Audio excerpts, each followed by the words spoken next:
Ahora vamos a empezar con tratar de explicarles por qué es importante la representación de Fourier, que nos lleva básicamente el trabajo que hemos estado realizando al dominio de la frecuencia. Nosotros sabemos ya el comportamiento de un sistema LTI. Básicamente le aplicamos una señal de entrada x de t a un sistema que es caracterizado por su respuesta al impulso y obtenemos la salida y de t. Esta salida y de t en realidad es igual a la convolución de la señal de entrada con la respuesta al impulso del sistema. O también la convolución de la respuesta al impulso del sistema con la señal de entrada. Con esto queremos indicar pues que de alguna forma la convolución es conmutativa. Sabemos el desarrollo de esta convolución mediante una integral que podemos usar cualquiera de las dos expresiones y en este caso me conviene usar la segunda. Básicamente desarrollamos la integral de menos infinito a infinito h de tau x de t menos tau diferencial de tau. Eso lo conocemos, pero ahora vamos a suponer que la entrada que se le aplica a este sistema es justamente una señal exponencial compleja, ¿no? Esta es una señal exponencial compleja. ¿Qué pasa? ¿Cómo es la respuesta cuando esta entrada, dado que estamos utilizando esta expresión? Si nosotros reemplazamos ahora, digamos, los términos, en este caso de la entrada, que sería h de tau por e menos j omega y t se está reemplazando por t menos tau diferencial de tau. Un desarrollo me permite colocar esto en la forma de j omega de t, que puede salir de la integral porque no depende de tau, menos infinito a infinito h de tau e j omega tau, e menos j omega tau. Y acá tendríamos esta expresión. Podemos observar claramente que la señal, o básicamente dentro de la integral, se evalúa en tau. Al evaluarse en tau, tau va a desaparecer como parámetro. Quiere decir que esta expresión de acá va a depender completamente de omega. Entonces, por esa razón se tiene o se escribe de esta forma, h de omega. Por definición, entonces h de omega es básicamente evaluar la respuesta al impulso, multiplicarle por esta exponencial e integrarla de menos infinito a infinito y obtendremos h de omega, que se conoce ya como respuesta en frecuencia del sistema, obviamente. Dado que hemos definido la respuesta en frecuencia de acuerdo a la expresión dada en esta ecuación, podemos escribir ahora la salida simplemente de esta forma. Y ya está. Entonces, ¿qué es lo particular acá? Lo particular acá es que dado que ingresa una señal EJ omega t, vuelve a salir una señal EJ omega t. No, entra EJ omega t, sale EJ omega t. Pero el EJ omega t sale obviamente modificado por el sistema por su respuesta en frecuencia. Y obviamente esto se evalúa en el tiempo para algún valor de omega. Esta es pues la justificación de la utilización de Fourier. ¿Por qué? Porque se observa que calcular la respuesta para señales exponenciales es bastante sencillo. Para señales exponenciales complejas, simplemente multiplicamos el sistema por la señal y punto. Entonces nuestro siguiente objetivo va a ser de qué manera es posible representar cualquier señal como una superposición o una combinación de exponenciales complejas. Lo mismo que se ha hecho demostrando pues la facilidad de cálculo de la salida cuando la señal es exponencial compleja, se puede aplicar para el caso de señales, digamos, sistemas o señales discretas con sistemas discretos, ¿no? Por ejemplo, yo tengo acá, aplico x de n, obviamente la salida será y de n, con un sistema caracterizado por su respuesta al impulso. De nuevo, de acuerdo a lo desarrollado en teoría, y su n será igual a la convolución de la entrada con la respuesta al impulso. O lo contrario es cierto, acordémonos que la convolución es conmutativa. De esta forma, si nosotros hacemos el desarrollo de esta convolución que consiste en una sumatoria desde k menos infinito a infinito, utilizando también la segunda expresión, tendríamos de esta manera, ¿no?, el desarrollo de la convolución. De nuevo, acá nuestra entrada, x de n, se supone que es una exponencial compleja discreta. que es la forma de representarlo. Aquí había que de repente aclarar o adelantar o recordar que el omega en sí es una frecuencia y sus unidades son radianes sobre segundo. Usualmente se acostumbra a colocar la frecuencia más bien en esta forma, 2πf, que son lo mismo. Pero digamos donde ya f, porque 2π es una constante, sus unidades son hertz, igual sigue siendo frecuencia, pero medida en otras unidades. Entonces, pero en el caso continuo utilizamos como variable de frecuencia o como representación de símbolo de frecuencia el omega minúscula, mientras que en los sistemas discretos o en señales discretas usamos como símbolo de frecuencia el omega mayúsculo, ¿no? Eso es importante, por favor, mantener, digamos, nuestro lenguaje para poder revisar los trabajos y más que todo para que sus documentos se entiendan, ¿no? O otro ingeniero lo pueda entender, porque ese es ya estándar utilizar ese tipo de simbología. Entonces, si nosotros desarrollamos acá, colocaremos pues, como siempre, el h de k multiplicado por la exponencial con su símbolo respectivo. Vamos a tratar de hacerlo lo mejor posible. Ahí está. N menos k. Listo. Desarrollamos de nuevo esto y llegaremos pues que puedo sacar esto de acá, que no depende de k, lo puedo sacar de la sumatoria y escribir nuevamente la sumatoria, que sería h de k menos j de k. De nuevo, la expresión de la sumatoria no depende de k, porque k se evalúa, solamente depende de omega, o en realidad usualmente se escribe como un sistema que depende de la exponencial discreta, ¿no? Algo parecido a esto, multiplicado como siempre por la exponencial. Esta es la forma típica que ahora se escribe la respuesta de un sistema discreto. De nuevo, como antes, ingresa la exponencial y sale la exponencial, pero modificada por el sistema. Y esto se llamará ya respuesta en frecuencia, igual que en el caso continuo.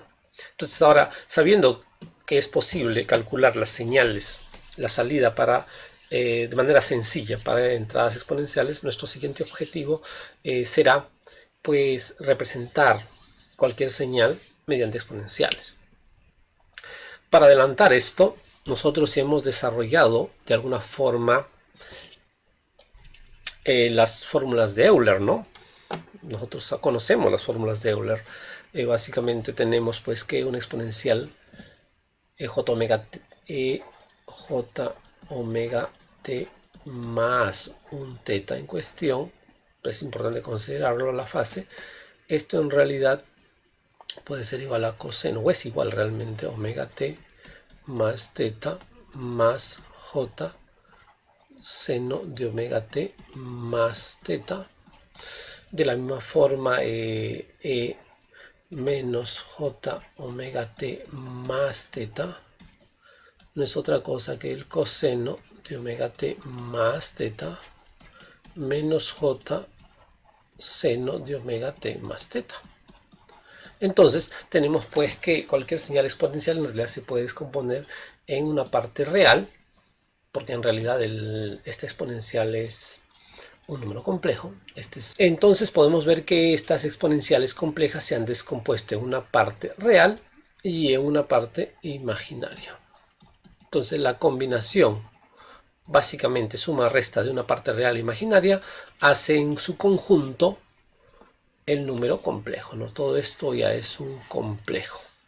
Todos sabemos que el complejo está compuesto pues de una parte real y de una parte imaginaria, siempre utilizando el operador J para esto, ¿no? Entonces hasta ahora simplemente se les ha recordado las relaciones de Euler. Entonces esto nos lleva a tratar de observar de otra manera las exponenciales complejas. Visto de alguna forma sería un poco difícil dibujar una señal de este tipo, porque tendríamos que dibujar toda esta información. Pero veámoslo de otra manera. ¿Qué significa para mí esta señal? No, ahora pongámosle valores, porque en realidad puede tener cualquier valor. EJ 100 T más pi tercios, por ejemplo. Entonces, cuando nosotros queremos representar esta señal de acá, lo que lo vamos a hacer es representarlo ya no en función del tiempo, sino en función de la frecuencia. Y como ustedes pueden observar, hemos colocado dos ejes, porque en general esta señal se puede descomponer, o mejor dicho, vemos que tiene pues una parte, una magnitud que en este caso se supone que es 1, puesto que no hay nada acompañando a la casa, se supone que debe estar multiplicado por 1, y tiene una fase.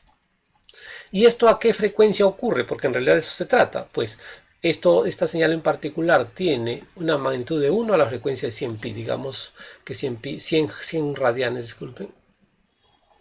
Esta sería la representación de la magnitud. 1, y esto es magnitud. ¿No? Se le pone dos palitos para indicar que es la magnitud, y adentro estaría el nombre de la señal, si es que se le hubiera puesto alguno. Y además se necesita otra gráfica que en la misma frecuencia va a tener otro tipo de señal impulsiva, pero en este caso representando la fase, ¿no? Podemos observar claramente entonces que esta es la forma equivalente de ver esta señal, ¿no? Que está en el tiempo, pero nosotros queremos verlo de esta forma. Oye, esta señal tiene una magnitud de 1 a 100 radianes sobre segundo y también tiene una fase de pi tercios a 100 radianes sobre segundo. Esta sería pues la representación en el dominio de la frecuencia de esta señal en cuestión.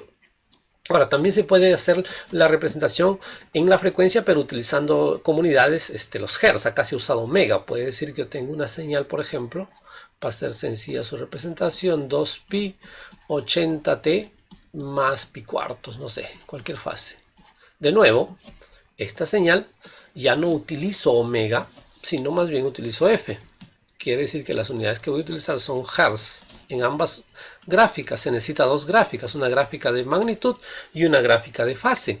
Entonces tengo que tener las dos gráficas. Acá habíamos usado omega y ambos obviamente en radianes sobre segundos, y acá también radianes sobre segundos. ¿Está bien? Entonces la representación de esta señal pues es que en 80 Hz, porque acá está el 80, esto ya es Hz, digamos 20, 40, 60, 80, digamos aquí, tiene de nuevo una magnitud igual a 1 también, porque es lo que hemos escrito. Y a 80 Hz tiene una fase de pi cuartos, digamos este valor de acá, que sería pi cuartos. Entonces, este conjunto de gráficas es la representación de la señal en el dominio de la frecuencia. Visto esto, y conociendo las relaciones de Euler, les podrían poner o preguntar a ustedes, ¿no? A ver, puesto que ya más o menos estamos manejando la representación en el dominio de frecuencia de las señales, ¿cómo se representa esta señal x de t? Digamos, 2 veces coseno 2pi 100 t menos pi tercios, por ejemplo. Me dirían, oye, representemos esta señal en el dominio de la frecuencia.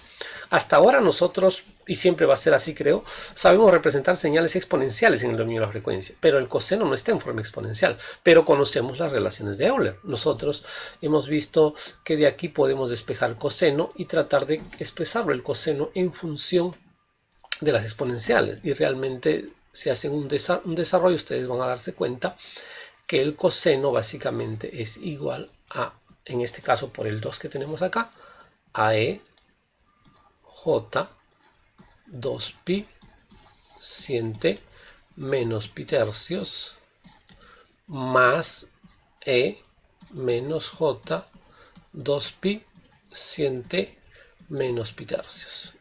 En realidad, usando la relación de Euler y un poco de álgebra se puede llegar a esto. Entonces ahora estoy interesado en representar x de t. Entonces vamos a hacer, sabemos que necesitamos dos gráficas, hacemos dos ejes. Un eje me va a servir para representar la señal en el dominio o la magnitud de la señal en el dominio de la frecuencia, obviamente. Y el otro eje me va a servir para representar la fase de la señal en el dominio de la frecuencia. Bien, esto es frecuencia. Yo estoy, digamos, decidiendo usar frecuencia, podría usar radianes, no hay problema. Y entonces, ¿qué observamos? Pues a 100 Hz, porque estos son los 100 Hz, digamos. Siendo 100 Hz, 2, 4, 6, 8, para mí 100 Hz es acá. ¿Qué observamos a 100 Hz? Y ahora sí tiene sentido que coloquemos x de t en realidad su magnitud, ¿no? Podemos ver que a 100 Hz tengo pues una magnitud igual a 1. Este valor es igual a 1 en 100 Hz. 1. Pero también observo aquí, si desarrollamos esto, E menos J 2pi 100t E J pi tercios, ¿no? Igual tengo una magnitud de 1, pero a la frecuencia de menos 100 Hz, o sea, 2, 4, 6, 8, 10, acá también tengo una magnitud de 1. Entonces esa es la representación de la magnitud de x de t. Pero también tenemos la fase. Aquí de nuevo, en 100 Hz observamos que tenemos una fase de menos pi tercios. Obviamente al ser en frecuencia en Hz, el menos 100 estaría, digamos, por acá. Y esto sería menos pi tercios. Y de nuevo en menos 100 Hz acá tenemos una fase de pi tercios. Digamos este valor de acá, pi tercios. Entonces, esta es la representación en el dominio de la frecuencia de la señal x de t. Aquí colocaríamos fase de x de t, así. ¿No? Tenemos en una gráfica la magnitud, en otra gráfica la fase. Esta señal x de t es una señal real. Una señal real. ¿Qué significa esto? Es una señal que la puedo obtener en algún laboratorio o con algún circuito en particular. Podríamos construir esta señal y obtenerla. Entonces podemos observar que la gráfica de magnitud es una función par de la frecuencia, ¿no? Podemos observar que básicamente es tomando este eje como referencia, básicamente lo que hay en este lado es lo mismo que hay en el otro lado. Es función par de la frecuencia. Mientras que la fase, siempre tomando esto como referencia, es impar. Pues si uno está abajo, en el otro lado el otro está arriba. Si este estuviera abajo, en el otro lado estaría arriba. Es una función impar. Tiene características de antisimetría, ya que tiene características de simetría. Esta observación es sumamente importante. Cualquier señal real, siempre va a tener esa característica que su espectro de magnitud, porque es otra forma de llamarlo, el espectro de la señal, espectro de magnitud, el espectro de amplitud, si quieren llamarle, es una función par. Y el espectro de fase es una función impar. Bueno, esta ha sido una pequeña introducción al tema pues, de representación de señales utilizando Fourier.